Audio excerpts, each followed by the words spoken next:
You and your late wife, Madiha Gauhar, were not only life partners, but were also creative collaborators. How did your love and shared vision shape the direction of Ajoka? Well, as I sometimes say, as I told you, that I conceived or concocted the word Ajoka and felt very excited about it, but I couldn't then carry on because I had to find a job to survive. And in Pakistan television, then I didn't have time for this. So sometimes, and then Madiha, many years later, then she decided and she formed a group, and the time was right.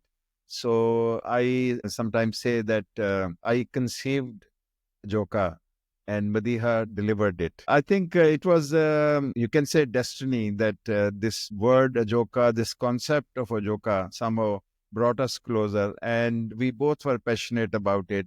And I, as a playwright, and Madiha as a director. And Madiha was totally sort of, she gave her whole life, even her own health was secondary. And that resulted in her in her demise at such an early age because she was more involved in her work for the group and her responsibility as a leader and of the group and as a director. We for us physically also, if How you how do you sort of look at her abilities as a director, her legacy as a director, I guess you could say, like when you think about other directors that you've worked with and those things.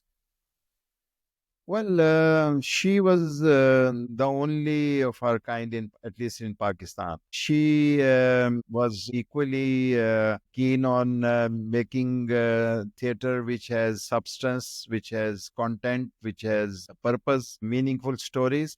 And at the same time, she enjoyed the beauty of theater, how to beautify, how work on the costumes or on the set and the music and dance and culture, especially borrowing from our own folk culture and also the new techniques from West, where she had studied theater, and then India, which she was very closely involved with Indian theater movement. So I think she was a mixture of solid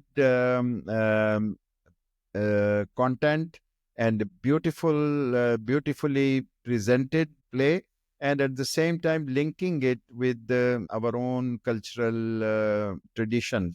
So, like she insisted, although her Punjabi was initially quite limited because her father was Farsi speaking Pathan, her mother was Gujarati speaking South African. But she insisted that because she realized that if we have to perform in Punjab, we should be using Punjabi as a major language of expression. So she learned Punjabi and she directed in Punjabi language and using Punjabi Sufi performing arts techniques and our own folk culture. And the passion which she had for theater, that I think no one else has. She was very passionate and very prolific in her production. How did her Medea passed away in 2018, leaving behind a profound legacy of fearless radical theater. How did her passing affect your creative process, and does her influence continue to guide you today, your work today? Well, obviously, I mean, you can't replace Madiha. She was such a force of nature and such a strong influence. So it was definitely, it has affected us. But we still, the firstly, she has not gone anywhere. She is still with us. We still keep performing her plays, and she is credited as the director. So in the theater world and for the theater audience, Madiha as a director, like only a few weeks ago, we performed Bulla, which she had directed, and before that, Bala King, which she had directed. So in that way, she is still there. Secondly, most of our core members, senior members, they are inspired by her, and they are even now influenced. Sometimes they say that we feel as if she's there guiding us and directing us. So in that way, she is very much there. This we are our office. our team, our plays which she had directed, they are still there. And the only thing is that for me now, I have to be also active as a director, because getting playwrights or theater directors of the Ajoka kind is not easy. So Yeah. now I direct as well. So that has affected and my writing also, because I can't write as much as I would like to. Because most of my work was actually produced on prodding or insistence or somehow commands by Madiha that, look, it's 6 months and we haven't produced a new play, so you must write. Or why don't you write about this, or why don't you write about that? So now that push is, although still I feel sometimes she is looking at me and saying that, look, 6 months and no new play. But yes, it has been a huge loss. But somehow, so far, now it's nearly 7 years. And we are still carrying on, and we are carrying on in the same direction. And the times have changed, and our young people now, they are not as keen on acting as volunteer actors. And maybe it's not possible also in the present circumstances. So there are the challenges. With her presence, somehow we knew that she would find a solution. She would just bulldoze, or she would accept the challenges. But now that she's physically not there, maybe we have to make more effort to carry the Ajoka bandwagon rolling. So I want to shift our focus to the latest play, Saira or Myra, which pays Right. tribute to Asma Jahangir. How did the idea for this play come about, and what specific experiences or landmark cases inspired you to celebrate her legacy? Well, firstly, I would say that Asma Jahangir and Madiha Gauhar were made from the same material. They were soulmates, although in different fields, but also working together. And they were very good friends. I myself was very inspired by Asma Jahangir's work. So when her daughters, they approached me and said, we want to do a play about Asma, or for the first Asma Jahangir conference, which now they have every year. So I felt honored, and I thought that yes, this is the way not only to pay tribute to that great lady and a great human rights activist, but also there there is a lot of there are a lot of meaningful stories in the cases which he had handled. So Yeah. then we went through so many case files, and then we found two stories. One was a woman who wanted to marry on her own, will want to select a life partner, and the other one who want to reject a life partner, so-called life partner, want to like to divorce. And both were very dramatic stories. One ended tragically with the assassination, and the other one was it ended on a positive note. So then I juxtaposed and interweaved these two stories, and we had and Asma's own character and her family, her girls, they were also part of the story, and it was very well received, and is Perfect. now published also in my collection of plays. How was that experience directing the play as well? Because it does, from what I'm reading about it, integrates music, dance. It has very good choreography and that sort of an amazing theatrical production. Well, yes, follow Madiha's view of theater, in which it has to be like artistically presented and using music and dance and dramatic elements of the story, and not just presenting a certain message or certain moral of a story. But what was more dramatic and more, in a way, inspirational for me was the story of this girl who wanted to divorce her husband and her family, coming from a very well-known family of Peshawar.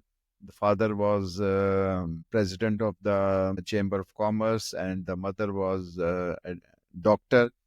And they didn't want her to divorce because it was against their values and their family honor, etc. So she then ran away and sought shelter in Asma Jahangir's shelter home, and And they just Dastak, right? Dastak, that's right? the then they wanted to, and she was totally safe, and no one was allowed to contact her from the family. But then they tried, and when Asma and Hina refused that, no, we are not going to allow you unless she agrees to, and she was totally afraid. She knew that they are not going to sort of spare her. So then the mother said that I have just come back from Hajj and I miss my daughter, and just want to hug her, just want to meet her.